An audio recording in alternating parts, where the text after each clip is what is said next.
아멘. 이 시편 73편을 썼던 사람은 다윗의 찬양 대장이라고 목사님께서 말씀하셨죠. 다윗의 찬양 대장, 성가 대장 정도 되면요, 다윗이 썼던 시편을 하나님께 고백했던 자기 마음에 진중한 그 찬양곡을 잘 알고 있었을 것입니다. 대표적인 게 바로 시편 1편이죠. 시편 1편에 보면 복이 있는 사람은 악인들의 길을 따르지 아니하고 죄인들의 길에 서지 아니하며 오만한 자들의 자리에 앉지 아니하고 오직 여호와의 율법을 즐거워하여 그 율법을 주 야로 묵상한도다. 그러면서 쭉 나오죠. 복 있는 사람은 그는 시냇가에 심은 나무가 철을 따라 열매를 맺으며 그 잎사귀가 마르지 않음 같으니 그가 하는 모든 일이 다 형통하리로다. 중요한 사절이 나옵니다. 악인들은 그렇지 아니하며 오직 바람에 나는 겨와 같도다. 악인들이 누굽니까? 하나님을 떠난 사람들, 하나님을 알지 못한 사람들, 하나님을 찾지 아니하는 사람들, 하나님을 만나고자 하지도 아니하고 하나님을 무시하는 사람들, 바로 세상 사람들인데요. 잘 알고 있던 그 시편 1편, 아주 다윗의 신앙 고백이 잘 드러난 그것을 잘 알고 있었을 것입니다. 그 관점에서 우리 시편 73편을 보면요, 마지막에 고백을 하지만 22절에 보면 내가 이같이 우매 무지함으로 주 앞에 짐승이 오나, 자신의 삶 가운데서 하나님을 떠난 사람들, 악인들, 정말 오만한 자들의 자리에 앉아있는 사람들, 그 죄인들을 보고 부러워했던 자기 자신을 보고 울었다. 자기 자신의 그 무지함이 하나님 앞에서는 마치 짐승과 같았다. 이 찬양대장, 성가대장의 이 고백을 보면서요, 야, 성정이 같은 사람이다. 우리와 같은, 나와 같은, 어떻게 세상을 부러워하고 세상의 성공자들을 부러워하고 잘 나가는 사람들을 부러워하고, 야, 어떻게 또 나와 똑같은 그런 성정을 갖고 있는 사람일까? 그런데 결국에는 이 사람이 발견한 것은 하나님의 모든 절대 주권 가운데, 섭리 가운데 악인들도 있고 의인들도 있고, 악인들이 승승장구하는 것 같고 하나님을 떠난 사람들이 교회를 멸시하고 하나님을 믿는다고 하는 그 성도들을 괄시하고 무시할 때 결국은 그 끝이 허망하다는 것을 보게 되는 거죠. 그야말로. 언제요? 17절에 하나님의 성소에 들어갈 때에야 그들의 종말을 내가 깨달았나이다. 하나님께 가까이 가 있을 때. 그럼 그 전에는요, 세상에 마음을 두고 생각을 두고 뜻을 두고 세상 사람들이 쫓아가는, 세상 사람들이 그렇게 추구하는 성공 중심, 세상 중심, 일 중심, 거기에 나도 미친 짓이 딱 따라가고 있을 때에 보지 못했던 것,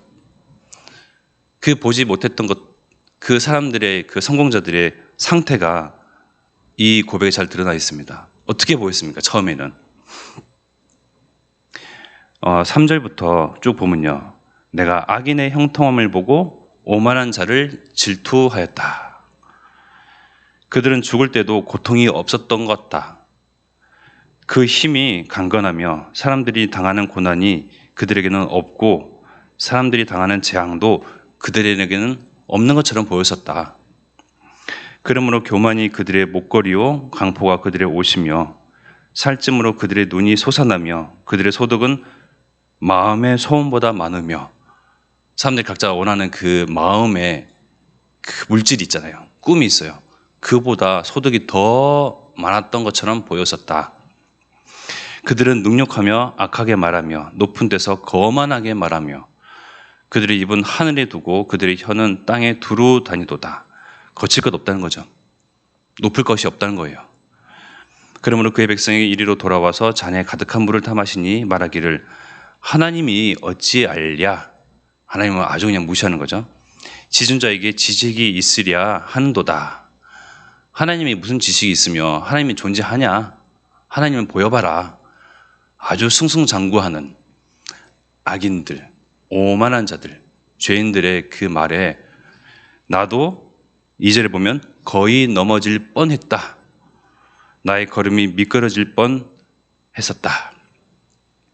그런데 그런 줄 알았는데 내가 하나님께 가까이 가고 성소에서 하나님을 만나 뵙고 하나님을 알아갈 때에 하나님은 지존하시며 하나님은 창조주 되시고 유일하신 하나님이심을 정말 알게 되었을 때에 실상을 보니 19절에 보면요. 그들이 어찌하여 그리 갑자기 황폐화되었는가 놀랄 정도로 그들은 전멸하였나이다. 우리가 지금 뉴스에서나 여러 미디어를 통해서 보는 성공자들이 있습니다. 하나님이 없다 하면서 과하게 그 문명을 드높게 쌓아가는 사람들. 그래서 이제 우주의 비밀을 파헤치는 그 만원경을 보낼 정도로 아주 사람들의 지식과 문명과 그런 과학이 발전해 있죠. 어디에도 눈에 보이지 않는 하나님은 어디에도 계시지 않습니다. 그러기에 눈에 보이는 손에 잡히는 것, 내 통장에 찍힌 숫자, 당장 알 수 있는 그것들이 주가 되고 우상이 되고 신이 되어서 하나님을 철저하게 무시하고 교회를 무시하고 하나님을 믿는 그 사람들을 무시하는 지경에 이르렀습니다. 바로 하나님의 성도들이 수치를 당하는 그러한 시대죠. 그 가운데 우리는 믿음을 지키고 하나님이 계신다 함을 아는 것은 말씀을 통해서 강단을 통해서 눈에 보이지 아니하는 하나님을 누리고 찾고 체험하는 것입니다. 세상 사람들의 끝과 그 인생의 종말은 우리가 너무나 잘 알고 있죠. 그런데 지금 당장 눈에 봤을 때는 되게 성공한 것 같고 부럽고 그럴싸해 보이고 나도 그들의 어떤 가치관, 성공의 그 길 따르고 싶고 그러잖아요. 근데 그 뒤에는 분명히 역사하는 사단의 세력이 있다는 거예요. 성공하는 것처럼 줘요. 무언가를 주고 아이디어를 주고 막 이렇게 발전하도록 힘을 주는 것 같고 한데 마지막에는 그 모든 것을 다 앗아가는 존재가 흑암권세입니다. 마귀라고도 하고요. 귀신이라고도 합니다. 그래서 우리가 점을 치러 가는 사람들이 많이 있잖아요. 처음에는 잘 맞춥니다. 미래가 불안하고 앞날이 걱정되니 막 점을 치기도 해요. 그런데 몇 번은 맞추거든요. 근데 결국에는 큰 문제 앞에서 정말 여러 인생의 큰 고비 그 기로에 섰을 때는 싹 빼들어가요. 그러면서 마음도 정신도 육체도 돈도 모든 것을 다 앗아가는 존재가 사단입니다. 하나님을 결코 만나지 못하게 하고 이게 패망의 길인지 전멸의 길인지 모르고 막 치닫고 달려갑니다. 그런데 하나님께서는 그 흑암 권세, 마귀 귀신, 하나님 떠나 있는 그 상태의 우리에게 하나님 만나는 유일한 길 대신 예수 그리스도를 보내시기로 약속하시고 보내셨고 그분은 우리의 죄를 위해서 하나님 떠난 우리를 위해서 도무지 어디서도 하나님을 찾을 수 없는 그 길 가운데 하나님을 만날 수 있는, 알 수 있는, 찾을 수 있는, 구할 수 있는 그 길을 그리스도께서 바로 십자가에서 피 흘리심으로 부활하셔서 모든 것을 다 이루시고 성취하셨죠. 길을 여셨습니다. 그 십자가의 보혈의 피로 말미암아 내가 죄 문제 때문에 하나님을 만날 수 없었는데 십자가의 보혈의 피로 말미암아 우리의 죄 눈같이 하얗게 나의 죄 감추고 싶고 부끄럽고 어디에도 말하기도 어려운 그러한 나의 상황, 그런 문제들 그리스도께서 모든 것을 다 십자가에서 해결하신 구세주로 그래서 우리의 정말 참 주인 되셔서 하나님 만나는 길, 영원한 생명을 얻는 그 길, 이 마귀 사단 흑암 귀신의 그 세력에서부터 벗어나는 길로 그리스도께서 우리를 위하여 오셨고 마지막에 우리에게 주신 언약은 무엇입니까? 이 그리스도를 증거하라는 그 언약입니다. 그 절대 언약 가운데 있는데 우리가 눈에 보이는 것으로 결코 속을 필요가 없어요. 시편 55편 15절에도 보면요. 사망이 갑자기 그들에게 임하여 산채로 스올에 내려갈지어다. 이는 악독이 그들의 거처에 있고 그들 가운데 있음이로다. 영원히 살 것만 같고 영원한 그 부와 그 명성과 재력이 영원할 것만 같던 그 사람들, 모든 사람들은 사망이 갑자기 덮쳐요. 어느 누구도 거부할 수가 없습니다. 그래서 생과 사, 화, 복 모든 것의 주권은 하나님께 있고 하나님의 섭리 가운데 모든 사람들은 놓여져 있습니다. 예전에 그 문명을 자랑했던 바벨론이라는 그런 시대가 있었죠. 나라가 있었습니다. 예레미야서 51장 8절에도 보면요. 바빌론이 갑자기 넘어져 파멸되니 이로 말미암아 울라 그 상처를 위하여 요향을 구하라 혹 나으리로다. 지금 세계를 제패하는 그러한 나라가 어디죠? 미국입니다. 또 중국이기도 해요. 그런데 그것이 영원하지 않다는 거예요. 바벨론이 갑자기 넘어지니 어느 누구도 알 수 없다는 거예요. 아모스 5장 9절에도 보면요. 여호와께서 그가 강한 자에게 갑자기 패망이 이르게 하신즉 그 패망이 산성에 미치느니라. 그래서 모든 것의 섭리는 절대 주권자이신 하나님의 손에 있다.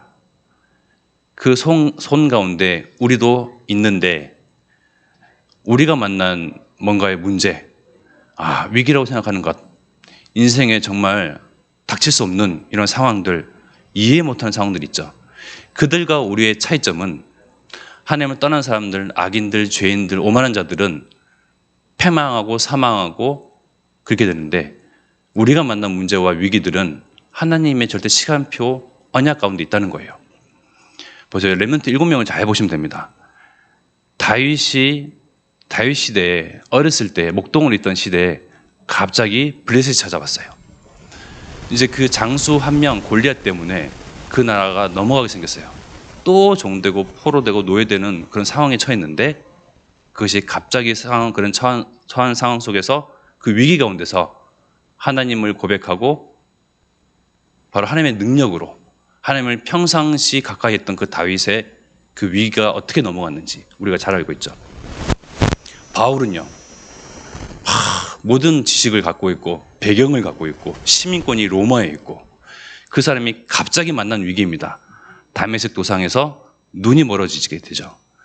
위기인 줄 알았고 큰 문제인 줄 알았는데 그리스도를 만나게 됩니다. 그리스도인을 잡으러 다녔던 그 바울이 그리스도를 증거하는 사울이 바울 되는 역사가 일어났습니다. 사무엘은요. 어느 날 엄마와 부모와 같이 살고 있다가 갑자기 어느 날 하나님이 전에 너를 나시린으로 하나님께 그렇게 서원했고 보내기로 작정했다. 갑자기 이제 등 떠밀려서 이제 교회로 보내게 됐죠. 그런데 그 가운데서 하나님의 음성을 듣고 시대를 살리는 그런 렘넌트 사원이 됐습니다. 우리가 만난 위기와 문제와 처지가 있습니까? 우리는 그들과 다릅니다. 내가 만난 그 문제, 위기, 상황, 처지 통해서 하나님의 언약을 성취하시는 하나님의 절대 제자로 우리를 사용하실 그 일이기 때문에 그 시간표를 잘 보시고 흔들리지 마시고 누리시기를 기도하겠습니다. 이 시간 합심하여 기도드리겠습니다. 정말 하나님을 가까이 하는 것이 참된 복임을 알게 하옵소서. 악인들의 그 꾀, 죄인들의 길에 서지 아니하고 오만한 자들의 자리에 앉지 아니하고 정말 하나님을 믿고 하나님을 알고 하나님과 가까이 하는 정말 나에게 모든 일을 다 형통케 하는 그 은혜와 복이 있음을 보게 하시며 그 복이 정말 호남과 세계와 후대에게 뻗어나게 하시고 또한 이를 위해서 달려가시는 전도자 유건수 목사님과 담임 목사님 성령 충만한 오록 달라고 그리고 대학과 청년 수련 통화에서 우리 대학 청년 이 시기에 하나님을 알고 하나님을 믿고 하나님을 가까이 하는 정말 하나님을 고백하는 정말 하나님의 그 절대 시간표를 발견하는 중요한 그런 수련회 되게 앞서서 합심하게 기도드리겠습니다.